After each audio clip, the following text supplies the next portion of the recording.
여러분 안녕하세요. 따라왕이에요. 저 오늘 등산 가요, 등산. 여러분 등산 해본 적 있어요? 높은 산에 오르막길에 오르기 위해서 최대한 몸을 가볍게 하는 게 참 중요하잖아요. 그런데 그 몸을 가볍게 하는 것뿐만 아니라 또 중요한 게 있죠. 바로 짐이에요, 짐. 왜 무거운 짐이 필요할까? 그렇지 않고 짐 안에 있는 물건들이 필요한 거예요. 목마를 때 필요한 물이 필요하고요. 그리고 올라가다 보면 힘드니까 배고플 때 또 출출할 때 먹어야 할 간식도 필요하고 또 추울지 모르니까 옷도, 여분의 옷도 필요하죠. 그리고 정상에 올라가서 멋진 풍경과 아주 멋있는 저의 모습을 찍을 카메라도 챙기는 것도 중요해요. 또 어떠한 일이 있을지 모르니까 비상시 사용할 핸드폰도 챙겨야 하죠. 그런데 여러분, 이렇게 가까운 산이나 또 높지 않은 산, 하루에 몇 시간이면 올라가면 되는 산들은 이 정도 가방이면 충분히 괜찮을 거예요. 그런데 만약에 히말라야와 같은 무려 8,000m 이상의 그런 고도에 있는 산을 등반하려고 하면은 또 며칠 동안 올라야 한다면은 이 정도 짐으로 될까요? 그렇지 않죠. 그 사람들이 가져가야 할 짐들은 한번 TV나 또 영상을 통해서 보면은 엄청 크고 무거워요. 제가 알아보니까 그 안에 들어가 있는 물건들의 가지수가 무려 50가지가 넘는다라고 하는 거예요. 사람들은 왜 저렇게 무거운 짐을 들고 올라갈까? 가볍게 하고 가면 좋을 텐데 라고 생각할지 모르지만 여러분, 만약에 무겁다고 물을 안 가져가면 어떻게 되겠어요? 여러분, 만약에 무겁다며 또 간식을 준비하지 않고 또 무겁다며 여기 안에 있는 스틱이나 또는 아이젠과 같은 꼭 필요한 것들 또 여타 방한복 등 이런 것들을 가져가지 않는다며? 맞아요. 그 목적지에 도달할 수가 없겠죠. 가는 도중에 다시 내려와야만 할 거예요. 그러나 무겁지만 이걸 가지고 끝까지 올라간 사람들은 어떠겠어요? 필요할 때마다 여기 안에 있는 것들 짐을 하나씩 꺼내서 쓰면 되니까 결국에는 무겁지만 그 목적지까지 충분히 올라갈 수 있을 거예요. 여러분, 예수님이 사셨던 그 당시에도 수많은 사람들이 이와 같은 짐을 들고 살았어요. 물론 눈에 보이는 이런 가방은 아니에요. 당시에 들고 다녔던 사람들의 짐을 보면은 하루 종일 열심히 일을 해야 먹고 살 수 있는 그런 노동의 짐이 너무나 무거웠고요. 이뿐 아니라 열심히 번 걸 가지고 자기와 자기 가족들만 먹는 게 아니라 당시에 로마 황제에게 바쳐야 할 세금의 무게도 있었고 또 유대왕 헤롯에게 바쳐야 할 세금의 무게도 있었던 거예요. 뿐만 아니라 당시의 종교 지도자들인 바리새인과 서기관들이 성경 외에 율법 외에 자기들이 만든 전통 무려 600가지가 넘는 것들을 지켜 행해야만 하는 그러한 짐들도 있었어요. 만약에 그러한 짐들을 지지 않으면요, 늘 죄책감에 또 힘들게 또 사람들에게 무시당하면서 또 손가락질을 받으면서 살아야 했기 때문에 그들이 그런 짐을 풀어헤칠 수가 없고 끝까지 살면서 지고 가야만 했던 거예요. 얼마나 힘들겠어요? 얼마나 괴롭겠겠어요? 지내면 지낼수록 그 사람들에게 들어오는 거는 죄책감과 또 박탈감과 또 좌절뿐이었어요. 그런데요, 어느 날 예수님께서 말씀하시기를 수고하고 무거운 짐진 자들아 다 내게 오라, 내가 너희를 쉬게 하리라 라고 말씀하는 거예요. 그러니까 사람들이 귀가 쫑긋한 거죠. 진짜? 우리가 그럼 예수님께 가면은 편히 쉴 수 있는 거야? 예수님께 가면은 이 무거운 짐들을 다 벗을 수 있는 거야? 라고 하면서 예수님께 다가왔어요. 그런데 이게 무슨 말일까요?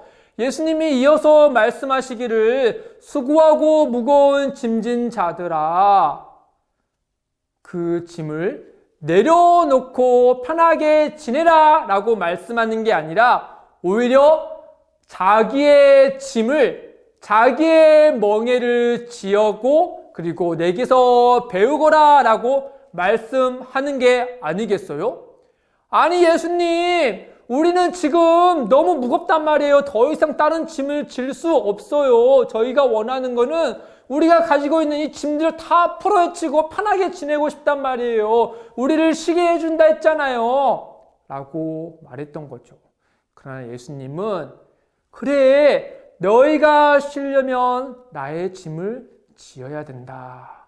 그러면 너희가 쉬게 될 것이다 라고 말씀하는 거였어요. 그러니 사람들이 에이 몰라요, 우리 그냥 돌아갈 거예요 하면서 다시 자기의 집으로 돌아가서 이전의 것들을 지고 살았던 거예요. 그러나 예수님은 온유하고 겸손하신 분으로 알고 있던 몇몇 사람들은 예수님이 말씀을 따라서 예수님이 주신 그 짐을 지으면서 살았던 거예요.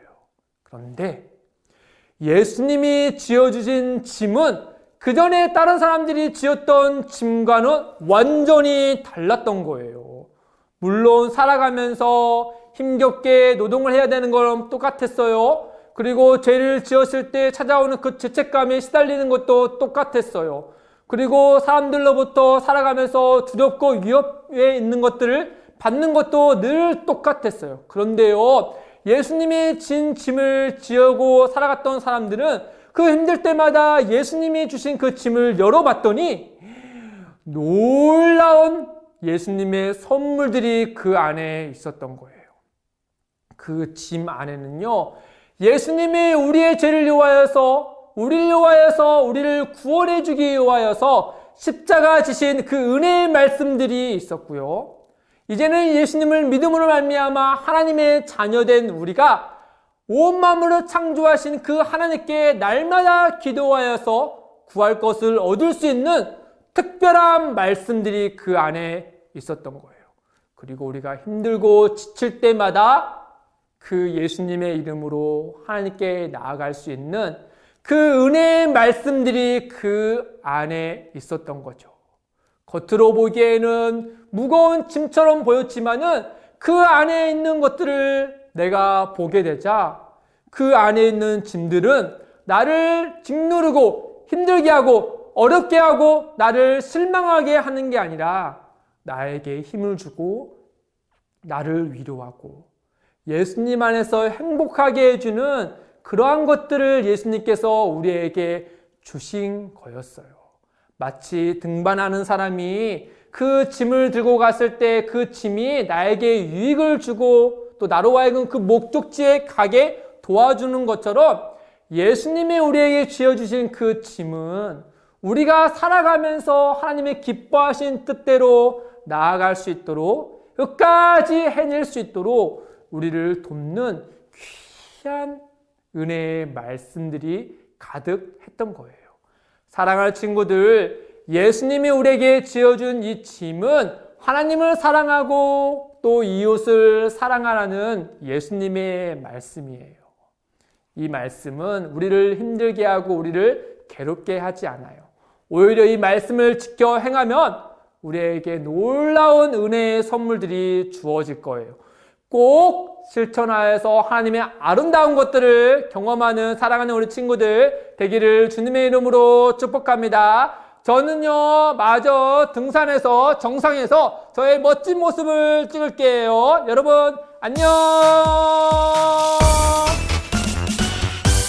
짜잔. 여러분, 이번 주도 미션이 있습니다. 온유하고 겸손하신 예수님께서 우리에게 지어준 짐은 하나님을 사랑하고 이웃을 사랑하는 거랍니다. 하나님을 사랑하는 것과 이웃을 사랑하는 것은 무엇이 있을까요? 각자 생각하고 실천하여서 사진으로 기록을 남겨보세요. 여러분, 할 수 있죠? 합니다. 힘내세요. 안녕.